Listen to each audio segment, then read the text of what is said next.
My guest today is Suzzanne Dams, General Manager of Marketing at MYOB. Suzzanne has worked across several disciplines, including brand management, direct marketing, advertising and online marketing. Suzzanne, welcome to In Her Shoes. Thanks, Suzi. Thank you so much for joining us. Thanks for having me. I wanted to ask you about your role within MYOB. Tell us a little bit about what you do on a day-to-day basis. Yeah, well, I'm General Manager of Group Marketing at MYOB, and I look after all the corporate elements, I guess, of marketing at MYOB. So that includes the brand, which is obviously a very important part of what we do, plus the website, the online marketing, PR, corporate affairs, market research, cuts across quite a few things actually.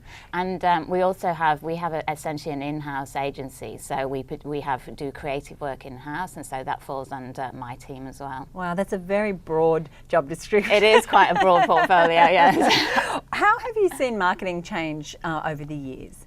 I guess working in what's essentially a business and technology organisation that I've been, in for 15, 16 years or so, probably the biggest thing has been technology, how the online space has really changed how marketing's happened. I mean, and more recently still, the way social media is starting to impact marketing and really making a difference. It's really, I think, put a lot more power with the consumer or the customer, and we're really starting to see that in terms of, what's happening in the online space, what's happening in sort of major social media things like Facebook, but also on individual pages and how people are engaging online. So that's probably the most recent big change, I think, but I've seen a whole series of technology changes over the time.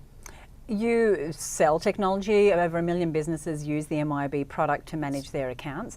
But traditionally you were selling boxes. Someone would go to a store, buy a box that had a disc in it, and I don't know, there was probably something before discs. I don't remember. I can't remember that far back either. Whereas now, a lot of the solutions you offer only exist online. How receptive is small business to buying software online and then having something like their account, something that's quite sensitive, live in space, if you like? Yeah, I think at the moment it's mixed, and we're at the start of that journey, and I think we're at the stage where the early adopters are starting to feel really comfortable about it, because I think now most people do internet banking, they buy things online, so people are very comfortable operating in that space, and there are many people who are starting to buy solutions, buy products, buy services online.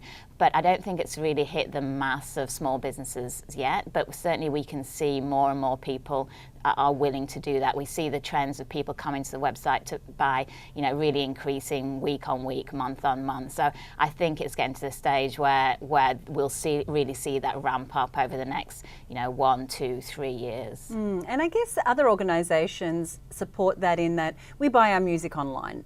That seems a low risk transaction. Right, yeah. We might buy a book, an audio book online. So we never really actually have a physical anything. Yeah. We have data on our computer. Yes.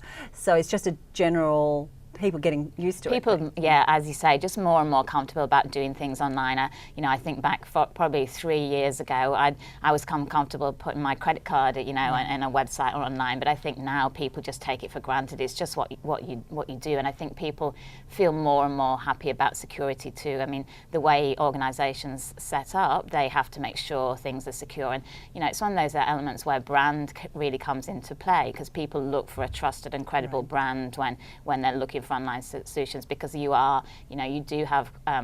do take care of their data and valuable assets in their organisation when they put things online. A lot of your customers are very small businesses, and I know that MYOB has developed a suite of products that are suitable for small business. What areas do you find small businesses need the most help in? It varies from business to business, I guess, but I think when businesses, and it depends on the life cycle of the business too. I think when businesses first start out and look to MYOB for accounting solutions, they're really looking to take charge of their finances. They want to see what shape the business is in. They want to understand where the money's going, where it's coming in, who they're paying, who's paying them, and just make sure they're across things.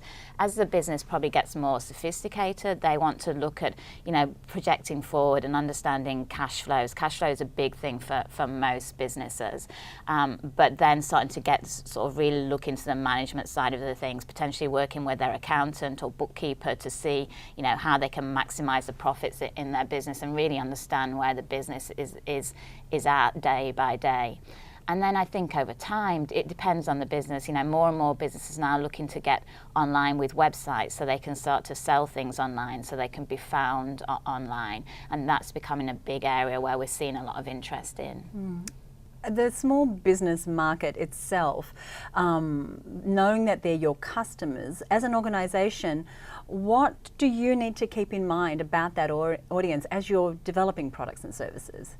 I guess one of the big things we try and keep in mind is to keep it simple, because you know, business people, business owners, they want to focus on running their business. They don't want to worry about their accounting. They don't want to worry about a website or those things.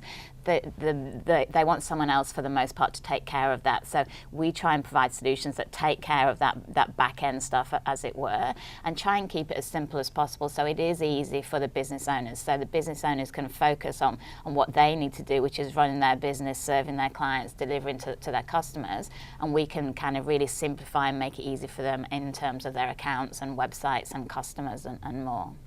One of the things we like to leave our viewers with is real examples of how successful career women have gotten to where they are.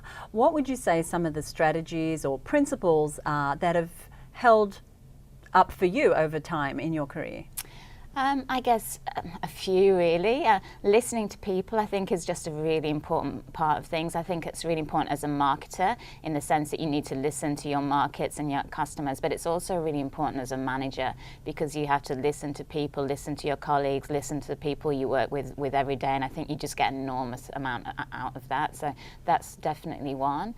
I think treating people with respect and treating people as individuals is really important too. I think, you know, particularly often I think in a technology world, it's often quite male dominated, and you have to make sure that you don't think about that too much, and you really just look to everyone as individuals and treat them how they find them. And I always find that then people treat you as they find you too. And I think just being open and authentic. I mean, the most important thing I always think with kind of, you know, managing people is something that I've developed a real passion for over time. And I think just being authentic and open with people and making is the best way to get, you know, the most out of things and to basically be more satisfied yourself and have your team and all the people you work with happier and satisfied and more productive too. Well, thank you for being open and authentic with us here on the show, and thank you for joining us. Thanks, Suzi. It's been great.